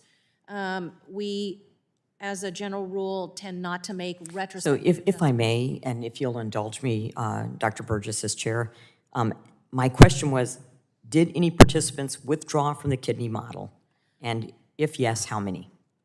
We started the year with 100 participants, and after the period to drop out at the end of April, we're at 80 participants currently. So 20 dropped out. So I think that means we need to reconsider the retroactive for 2022 and 2023. Thank you. I yield back. Gentlelady yields back, Chair. Thanks. The Gentlelady Chair now is pleased to recognize Dr. Joyce from Pennsylvania, 5 minutes for questions. Thank you for yielding and for holding this hearing on such an important topic. The transition to value-based care, as envisioned under MACRA, has left a lot to be desired. And I would like to thank Dr. Fowler for appearing today, as well as the committee for looking into ways to improve the value-based care pathway and how we can improve both quality of care and outcomes for American patients. Dr. Fowler, looking at the latest data that we have from 2022 performance year, the vast majority of physicians are still stuck in the MIPS program versus participating in an APM. To the extent that we've seen increases in APM participation, it seems like that it is mostly driven by expansions of existing APM models instead of the creation of new options for those who are looking to participate. In your view, is CMMI doing enough to get doctors into advanced APMs? Thanks for that question, and thank you also for extending the bonus payment for APMs. I think that's an important incentive to join those programs. We aim to move as many providers as we can into APMs, and that's one of our stated goals. And are there enough models for everyone to join? Perhaps not, but I think we're continuing to think about how we can do more to incentivize. Are you looking to create new models? Are you looking for more opportunities to engage physicians and practices to participate? We are, and I think in forthcoming rules, hopefully we'll give more signals about some potential directions. What's the timeline? What are we looking forward to seeing those, please? We have said we want to see all Medicare beneficiaries in accountable care organizations or advanced primary care by 2030. That will necessarily involve including specialists and engaging specialists in value-based care, and so we're looking for additional pathways. Is there additional pathways to expedite that closer to 2030? We hope so. We're looking at that. I think we need. I think that's something that we need to. Moving on, the Physician-Focused Payment Model Technology Advisory Committee (PTAC) was established to review and evaluate physician-focused payment models that could be adopted to improve value-based care. Many specialty physicians have invested significant time and significant resources to develop these models and submit them through PTAC. However, there is a significant gap between the PTAC's recommendations and the implementation of these models by CMMI and CMS. Can you explain why CMI or CMS has largely ignored the PTAC recommendations and what steps are being taken to ensure that these valuable insights and innovation models proposed by specialty physicians are given the consideration that they need? Thanks for that question. We see PTAC as an important partner. I was just at their meeting and spoke publicly at their forum on Monday, and there was a specific panel that they had organized for CMMI to appear and share some of the learnings from our specialty care models and our models that target seriously ill and chronically ill populations. We have reviewed, and some of this happened before my tenure here, we have reviewed all of the recommendations, and their recommendations have informed a number of our models, including in the kidney care space, the oncology model and our primary care model, the primary care first model. We look at all of those recommendations and have incorporated as factors that as many as we can into the work that we do. And I want to acknowledge and congratulate you on that collaboration because I think that's incredibly important. In my home state of Pennsylvania, the Pennsylvania Rural Health Model is set to wind down at the end of this year. CMMI has made it clear that it would be sunsetting models like the Pennsylvania Rural Health Model instead of focusing on additional advancement to these. So instead of continuing to engage with providers in my state to better address rural healthcare challenges, CMMI is replacing the Pennsylvania model with a one-size-fits-all, equity-focused model. Collaborating with state governments should be an important part to be able to recognize what providers can provide into this situation and work better with the state models. How do you expect this change to help rural patients in my state? Thank you for that question. We're currently in discussions with the state of Pennsylvania about what happens to the Pennsylvania Rural Hospital Model. It's been... Did you see benefits from that model? We think that there were benefits to the model in particular. But then switching to a one-size-fits-all, how do we take those benefits and move them into the next model that should be available? So unfortunately, the PARM model did not generate savings on a net basis, and so it's not a model that we can continue. We have offered to work with the state of Pennsylvania and figure out what comes next and make sure that there's a smooth transition. What timeline should we expect to see that model for rural states, like rural districts like mine in the state of Pennsylvania? The PARM model includes a 2-year transition automatically if the state and the providers in the state choose to take advantage of the transition, and we're in discussions whether that's sufficient time or whether we need more time, and also thinking about what comes next. My time in this questioning has expired. Again, I thank you for appearing here today. Mr. Chair, I yield back. The gentleman's correct, his time has expired. The chair is Yes, it pleased. has, The chair thanks the gentleman. Chair is pleased to recognize the gentlelady from Tennessee, Ms. Harshbarger. 5 minutes for your questions, please. Thank you, Mr. Chairman, and thank you, Dr. Fowler, for being here. We're going to talk about the CBO, of course. The Congressional Budget Office reports that the CMMI spent $7.9 billion on operating models, yet it has a mandatory appropriation of $10 billion over 10 years. And I was talking to Dr. Burgess about this earlier. What happens to the unspent monies on new health models? Under the statute, the funding remains, and we have a plan to utilize all of the spending that has been appropriated to the Innovation Center. Did CMMI spend 21% or $2.1 billion, which is equivalent to $200 million a year on staffing and administration? I don't have those figures in front of me, and we would be happy to get back to you. That would be on great. How many people work at CMMI? Approximately 500. What fraction of CMMI staff have operating and business experience running health plans, hospitals, clinics, hospitals, pharmacies? Do you know? We aim to bring in all sorts of experts into the Innovation Center.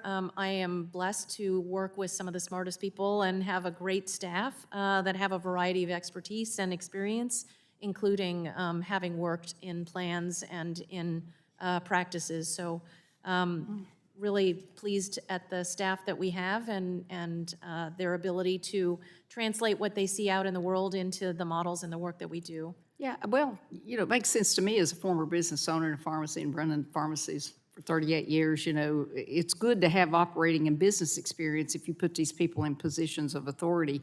And I guess my opinion of that is, how do you expect to get different results when you have a workforce largely lacking real-world care experience? That's what I'm saying. Now, I could apply that to Congress, too. Thanks for the question. We do aim to get a wide, diverse set of expertise and experience when I think we need some, you know, we need people in those positions that have real-life experience, so that when we do have these things like the CBO budget and we have unspent monies, we just need to allocate that better. CBO estimates that CMMI cost money rather than producing net savings for the federal government, instead of experimenting with the team that had scored only 6 successive of more than 50 models. should we just direct those CMMI funds instead to improving the physician fee schedule? Because we always struggle with that. Well, thanks for the question. And not to sound like a broken record, but we do feel like we learn a lot from every model that we test, and we do have a plan to utilize the spending that's been, or the funding that's been allocated to the What innovation. timeframe, tell me, and I think I know, but when you put these models into practice, what's the time frame that you use to see if they're successful or not?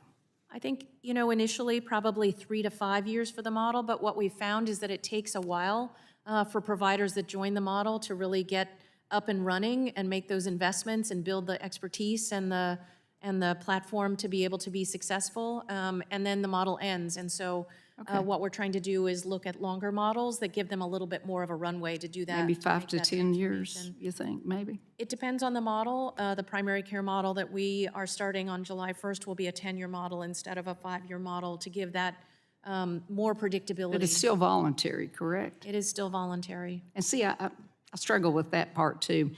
Speaking of success, it's my understanding that most of the 6 models have minuscule improvements. And I guess my last question is, can you explain to us the difference between statistical and clinical significance? That's a really important question, because when I look at some of the models that may not have generated that certification, like the oncology care model, it has made a tremendous difference in the care that's provided to Medicare patients undergoing chemotherapy, the provision of 24/7 access to a hotline, keeping people out of the hospital, more person-centered care, and yet it didn't result in those net savings because the investments, the monthly payments to make some of those investments in some of those sort of patient-centered, team-based approaches ended up not generating savings on a net basis, but we still think it made a tremendous difference, which is why we used the learnings from that model to then test a new oncology model, the enhancing oncology model that starts in July. Yeah, it's an important model. I think my time is about to expire, Dr. Burgess, unless you want the last 10 seconds, sir. You're very kind to donate those back to the cause. And Chair thanks the gentlelady. Gentlelady's time has expired. Again, just to reiterate what I said earlier, and I think the last 8 questioners have all been members of the Doctors Caucus, so I do know people, and maybe we can see if we can continue this discussion at the Doctors Caucus some morning. I ask unanimous consent to insert in the record the documents included on the staff hearing documents list.